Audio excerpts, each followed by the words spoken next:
அனைவருக்கும் வணக்கம். தென்மராட்சி பிரதேசம் புராதன மன்னர்களால் முன்னைய காலங்களில் ஆளப்பட்டதாகவும் அந்த காலப்பகுதியில் நீர்ப்பாசன வடிகால்கள் சிறப்பாக அமைக்கப்பட்டதாகவும் ஒரு ஆய்வாளர் கூறுகின்றார்.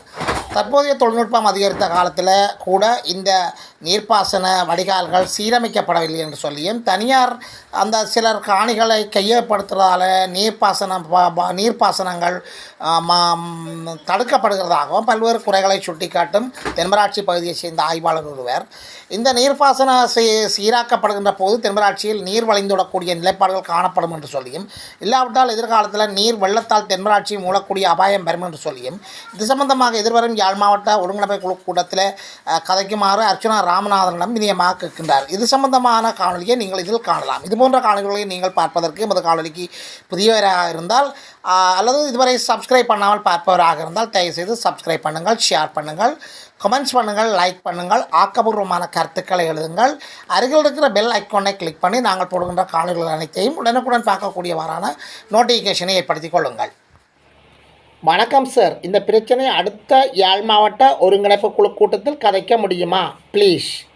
தென்மராட்சியின் வெள்ள அனர்த்தங்களின் போதான வடிகால் அமைப்பு பற்றிய தெளிவான விளக்கம்.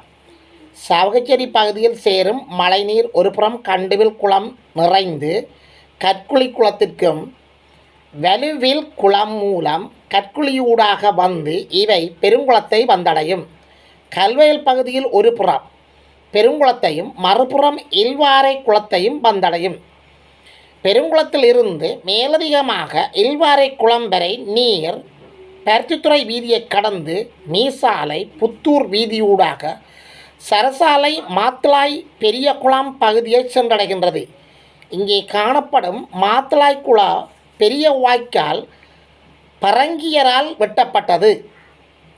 இவ்வாய்க்கால் செல்லும் சரசாலை பகுதியில் மாத்திரம் 3க்கும் மேற்பட்ட குளங்கள் உண்டு. இப்பகுதியில் மந்துவில் கொடிகாமம் ஊடாக வரணி போன்ற இடங்களில் இருந்தும் நீர் வந்தடைகின்றது. சரசாலையில் கோணாவளை பகுதிக்கு செல்லும் பாதையில் அருகோடு நின்று செல்லும் வாய்க்கால் ஆனது சரியாக செப்பனிடப்படாததும் தூய்மையாக்கப்படாதது காரணமாக தென்மராட்சியின் பெரும்பகுதி நீர் வழிந்தோடும் தன்மை மிக குறைவாக உள்ளமையால் பல பிரதேசங்களில் இன்னும் வெள்ளம் தேங்கியபடியே உள்ளது. ஊடாக அந்திரிக்கிராய் குளத்தை சென்று இங்கே மந்துவில் நீரும் சம்புக்கிராய் குளம் ஊடாக வந்து சங்கமிக்கிறது. பின்னர் வரணி பகுதியில் வாரா நீர் கல்வளை பிள்ளையார் பின்பக்கம் ஊடாக மேலே கூறப்பட்ட அனைத்தும் குருவிக்காட்டு பகுதிக்கு நீர் சென்றடைகின்றது. பின்னர் கப்புது தில்லியம்பல பிள்ளையார் பகுதி அந்தனத்திடல் ஊடாக களிக்கரை பகுதி வழியே சென்று தொண்டமனாற்றை சென்றடைகின்றது. இந்த தரவுகள் 10 வருடத்தின் முன் ஓய்வு பெற்ற இதனுடன் சம்பந்தப்பட்ட திணைக்கள உத்தியோகத்தர்களை அணுகி நான் மேலே குறிப்பிட்ட நீரோடும் பாதைகள் ஆனது நான் இது தொடர்பான ஆய்வு ஒன்றை கடந்த ஆண்டு செய்திருக்கின்றேன்.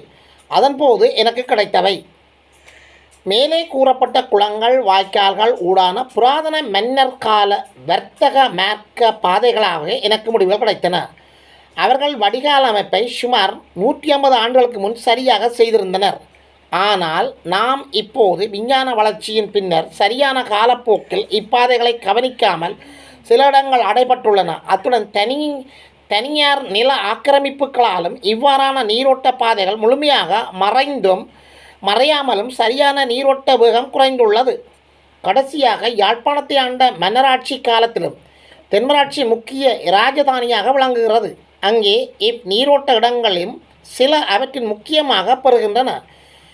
இவை அனைத்தும் நான் ஆய்வு செய்த தொகுப்புகள். எனவே உள்ளூராட்சி சபைகள், மாகாண திணைக்களங்கள், பிரதேச மற்றும் மாவட்ட செயலகங்கள், கமநல சேவைகள் திணைக்களங்கள், நீர்ப்பாசன மற்றும் அனர்த்த முகாமைத்துவ பிரிவு என்பன இவை தொடர்பான கவனம் எடுக்க வேண்டும்.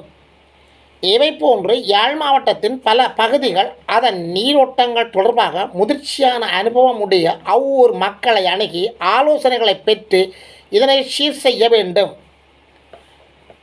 படம் வெள்ளம் படிந்தோடும் வாய்க்காலும் சரசாலை ஒரு கிராமத்துக்கு செல்லும் பாதையும் கோணாவளை பகுதியாக காணப்படுகின்றது.